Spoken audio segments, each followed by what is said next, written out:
ఇదే గిరిజనుల కోసం 20 లక్షల ఎకరాలకు పోడు భూములకు పట్టాలిచ్చిన నాయకుడు రాజశేఖర రెడ్డి గారు. అలాంటి నాయకుడు లేడు రాజశేఖర రెడ్డి గారు.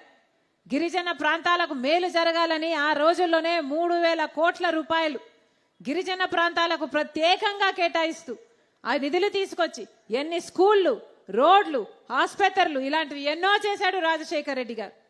ఐటీడీఏ నిధులైతేనేమి, సబ్ ప్లాన్లు అయితేనేమి, ఇలా ఏదైనా ఎస్టీలకు, ఆదివాసీలకు కేటాయించిన డబ్బుల్లో ఒక్క పైసా కూడా మళ్ళీ అటు ఇటు మళ్లించకుండా అమలు చేసిన నాయకుడు రాజశేఖర రెడ్డి గారు.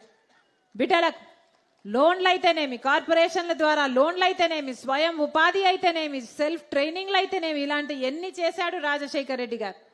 డిగ్రీ కాలేజ్, పక్కన degree college, junior college, Ekalavya పాఠశాల, 100 పడకల ఆసుపత్రి చింతపల్లిలో ఎన్ని రాజశేఖర రెడ్డి గారు చేసినవి.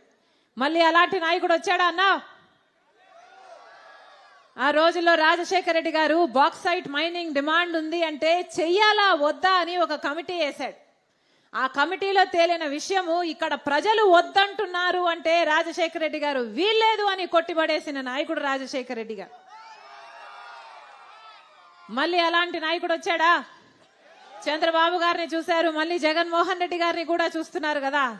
మళ్ళీ అలాంటి పరిపాలన వచ్చిందా? ముఖ్యమంత్రి జగన్మోహన్ రెడ్డి గారు 5 సంవత్సరాలుగా ముఖ్యమంత్రిగా ఉన్నారు. బాక్సైట్ తవ్వకాలు జరుగుతున్నాయి, అక్రమాలు జరుగుతున్నాయి అని ఎన్ని ఆరోపణలు వచ్చినా ఇంతవరకు ఒక ఎంక్వైరీ అయినా పడిందా అన్నా?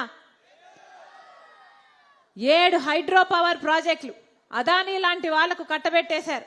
ఇక్కడ ప్రాంతాల్లో అన్యాయం జరుగుతుంది. 100 గ్రామాలకు పైగా పరోక్షంగా అయితేనేమి, ప్రత్యక్షంగా ఇంకొక 100 గ్రామాలకైతేనేమి అన్యాయం జరుగుతుంది. ఇక్కడ వాళ్ళు అన్యాయం అయిపోతారని ఎంతగా చెప్పినా, ఆందోళనలు చేస్తున్నా కూడా అదానీ లాంటి వాళ్లకు కట్టబెట్టారు తప్పితే మీ మేలు గురించి ఆలోచన చేశారా జగన్మోహన్ రెడ్డి గారు? మరి వీళ్ళ రాజశేఖర రెడ్డి గారి ఆశయాలను నిలబెట్టేది? ఎన్ని చెప్పాడు జగన్మోహన్ రెడ్డి గారు? ఎస్టీలకు పావులా వడ్డీకే రుణాలు ఇస్తాను అని చెప్పలేదా జగన్మోహన్ రెడ్డి గారు?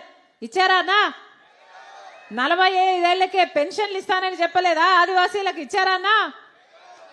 500 మంది జనాభా కంటే ఎక్కువ ఉంటే పంచాయతీలను చేస్తానని చెప్పారు.